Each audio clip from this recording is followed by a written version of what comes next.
Got a John Deere 9R single reduction rear differential assembly. It will work for the 110 millimeter or the 120 millimeter.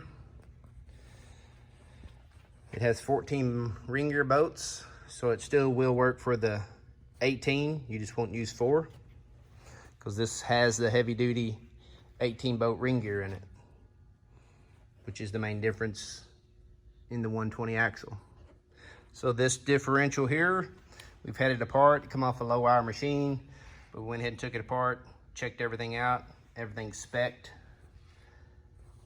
So reset everything to specs. Looks like we might have put a new outer pinion seal in it. Other than that, it's good used. It's ready to use. If you want something a little bit more expensive with new bearings all the way through it, we also offer that. That'd be our ready to use plus line. This can also upgrade for any of the earlier 9000 series, 9020, 9030.